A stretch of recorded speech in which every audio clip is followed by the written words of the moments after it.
Hello, federal employees. Brad Bob here again. Today I want to talk about Roth conversions. Okay, if you're close to retirement or retired and it's something you've never considered, let's talk. Okay, this video is for you. And if you have considered it, I'm going to talk in a little bit of detail about how to do it and what you want to look at when doing it. So first, I'm going to start with reasons to do a Roth conversions.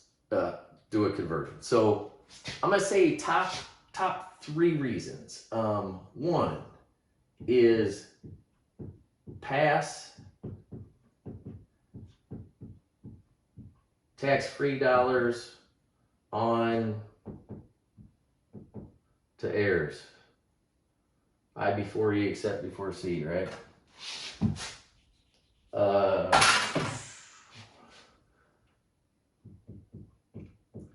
Okay, so that's one big one. Roth IRAs, money passes on to your beneficiaries, income tax free. 2, let's say you want flexibility at 72, okay? And I'm referring to RMDs here, all right? So once you get to age 72, the government forces you to take money out of IRAs and TSP, okay? Those are required minimum distributions. A Roth IRA, you are not forced to take money out of. Another one is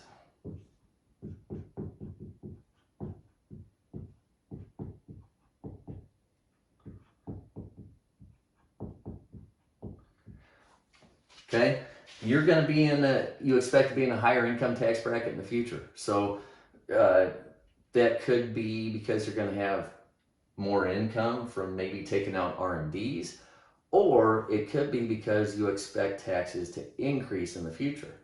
I'm not sure if you know or not, but in 2026, our tax rates are supposed to go up automatically. Also, the current administration is talking about raising taxes today. Or at least this year.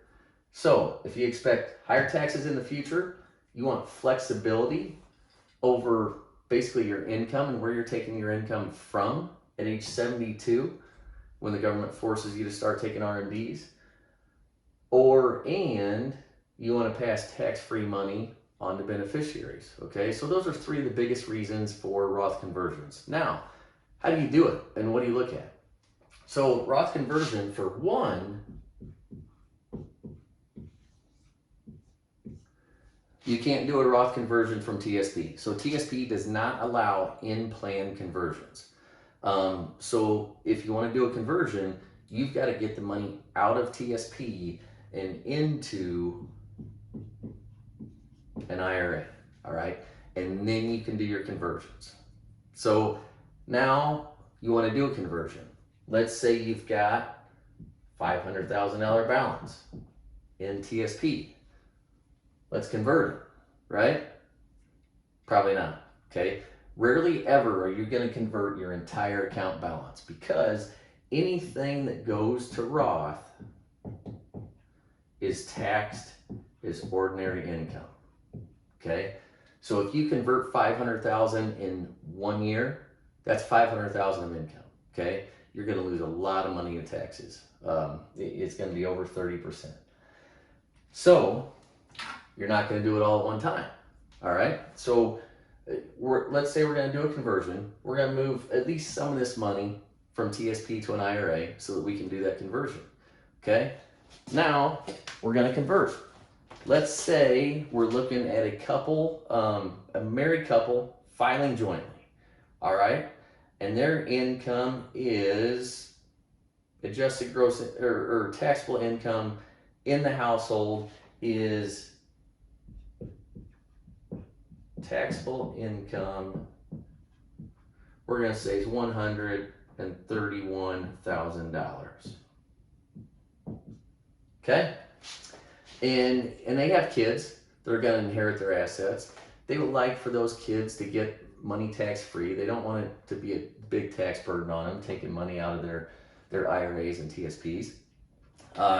Also, they don't expect their income bracket to change, okay? They expect it to be the same 5 years from now as it is today, unless taxes go up, okay? Then they may be in a higher income tax bracket. Also, they're not taking out all the income they need from the TSP, okay? They've got their FERS annuity, they've got Social Security, and they're doing fine just on that. But yet they know when they reach 72 that they're gonna have to start taking a significant chunk out, okay? Also, they're around 60 right now, okay? So they've got 12 years to get 72, and if they don't take money out of their accounts now, okay, that money could very well be $1.5 million by that time. Then they're gonna have to take a lot more money out. So they decided conversions are right for them, and they're gonna start doing it, okay? 131,000 of taxable income. So one of the biggest things for them to look at is how much am I going to pay in tax on that? And what's the next tax bracket? Okay. So the next tax bracket, this puts them in the 22% tax bracket.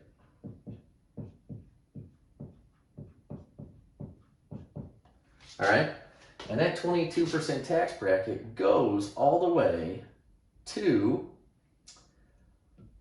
$172,750. Okay, so that's the top of the 22% tax bracket. So in other words, they can convert $41,750 while still staying in the same tax bracket that they're in. All right. Now the next question is, how much can they afford to pay taxes on? Okay, if they do a conversion, are they going to take it money out of the IRA to pay the taxes? Or do they have money sitting elsewhere, like a savings account or even a taxable brokerage account that they can pay the taxes on? Okay, and let's say they can afford to pay the taxes on all 41,000. Okay, they convert the 41,000, take that times 22%. That's how much they are going to have to pay on that conversion. All right. Let's say they don't have the money sitting aside to pay taxes on all that. Okay, they may want to convert something like $20,000. Okay, and then they pay 22% taxes on that. You know, times 22% gives them something like $4,400 they would pay taxes on.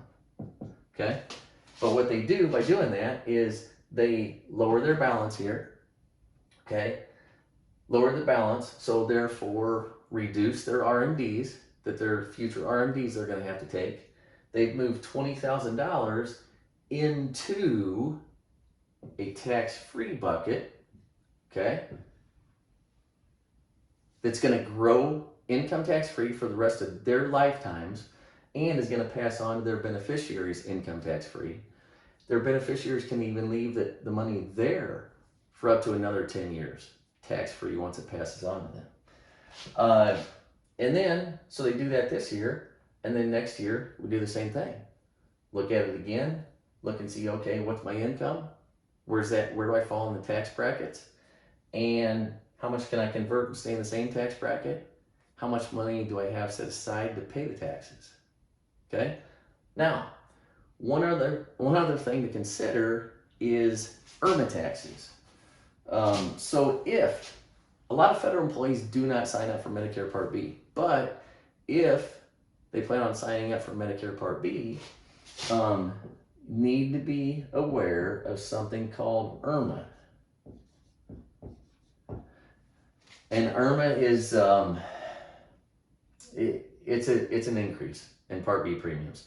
I can't even remember what the acronym stands for right now, but basically if your income is high enough, then you end up paying higher taxes on Medicare Part B. So that's another thing to be aware of when you're doing conversions, because whatever you convert, if they convert $20,000, that's $20,000 of taxable income. That takes their taxable income from 131 to 151 for the year. All right. This stuff works the same way for single. It's just different numbers. But I will warn you, IRMA is something that it's easier to come into play, okay, for single people, okay, because the income limits are lower.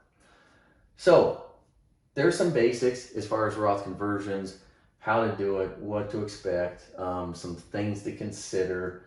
But it's not that hard, okay? Just need to take a little time, figure out what makes sense for you. Does a Roth IRA make sense for you? You know, these three things. Ask yourself those three questions. And if so, look at doing some annual Roth conversions.